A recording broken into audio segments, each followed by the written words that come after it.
અમદાવાદમાં એનએસયુઆઈના કાર્યકર્તાઓ દ્વારા વિરોધ પ્રદર્શન થઈ રહ્યું છે। ગુજરાત કોલેજમાં એનએસયુઆઈના કાર્યકર્તાઓ દ્વારા વિરોધ નોંધાવાયો છે। જર્જરિત બિલ્ડિંગમાં ફરી લાઇબ્રેરી શરૂ કરાતાની સાથે જ આ વિરોધ પ્રદર્શન કરાઈ રહ્યું છે। 2 વર્ષથી જર્જરિત બિલ્ડિંગ બંધ કરાઈ હતી। પીવાના પાણીની પણ ત્યાં અવ્યવસ્થા હતી, ત્યારે વિદ્યાર્થીઓને ભારે હાલાકીનો સામનો કરવો પડતો હતો, જેને લઈ અને આજે આ વિરોધ પ્રદર્શન એનએસયુઆઈ દ્વારા કરવામાં આવી રહ્યું છે।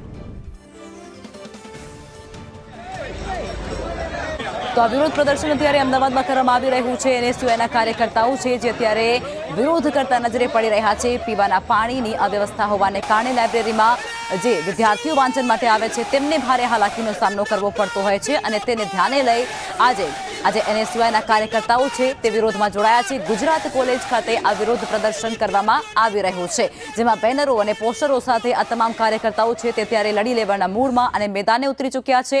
જર્જરિત બિલ્ડિંગ છે જેની અંદર ફરી એક વખત લાઇબ્રેરી શરૂ કરવામાં આવતાની સાથે જ આ તમામ કાર્યકર્તાઓ રોષે ભરાયા છે। વિદ્યાર્થીઓની સલામતીને ધ્યાને રાખી અને આ નિર્ણય જેમાં વિરોધ પ્રદર્શન અત્યારે એનએસયુઆઈના કાર્યકર્તાઓ કરતા જોવા મળે છે।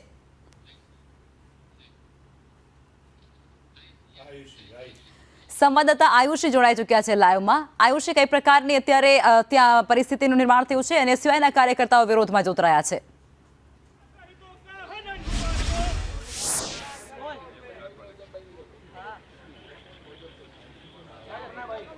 अरे 2 मिनट लाइव છે।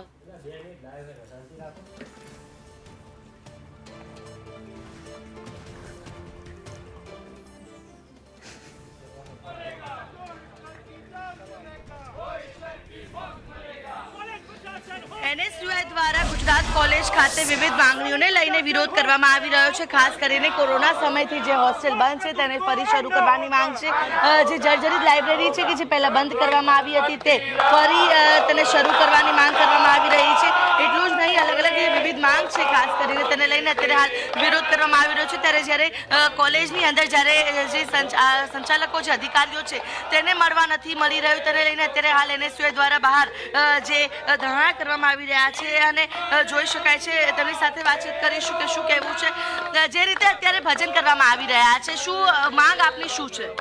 કોરોના સમયથી ગુજરાત કોલેજની અંદર હોસ્ટેલ બંધ છે। કોરોના સમયે જે વિદ્યાર્થીઓ અહીંયા ભણતા હતા, કોવિડ પછી જે લોકડાઉન ખુલ્યું ત્યારથી જ એમને ઘરે મોકલી આપવામાં આવ્યા। ત્યારથી આજ સુધી હોસ્ટેલ ગુજરાત કોલેજમાં બંધ હાલતમાં છે, બિસ્માર હાલતમાં છે। લાખો રૂપિયાના ખર્ચે જે તે સમયે જે હોસ્ટેલો બન્યા હતા ત્યાં આજે ધૂળ ખાઈ રહ્યા છે। અમારી સ્પષ્ટ માંગણી છે કે જે હોસ્ટેલો બંધ છે તેને રિપેર કરીને ફરીથી ચાલુ કરવામાં આવે। ગામડાના જે છોકરાઓ બહારગામથી અભ્યાસ કરવા માટે ગુજરાત કોલેજમાં આવે છે એ લાખો રૂપિયા ખર્ચા કરીને પ્રાઇવેટ એજન્સીઓ મારફતે પીજીમાં ને આમ તે રહેતા હોય છે, તો એક સામાન્ય પરિવાર ઉપર બોજ વધી રહ્યો છે। સાથે જ આટલા મોટા કેમ્પસની અંદર પીવાના પાણીની પણ વ્યવસ્થા ના હોય, પાણીની પરબો આટલા વર્ષોથી જે પાણીની પરબો ચાલુ હતી એ આજે બંધ હાલતમાં પડી છે। વિદ્યાર્થીઓને પૈસા ખર્ચા કરીને બહારથી પાણીની બોટલો લઈને પાણી પીવું પડે છે, તે તદ્દન શરમજનક કહેવાય। અમારી એનએસયુઆઈ તરફથી સ્પષ્ટ માંગણી છે પાણીની પરબો શરૂ કરવામાં આવે।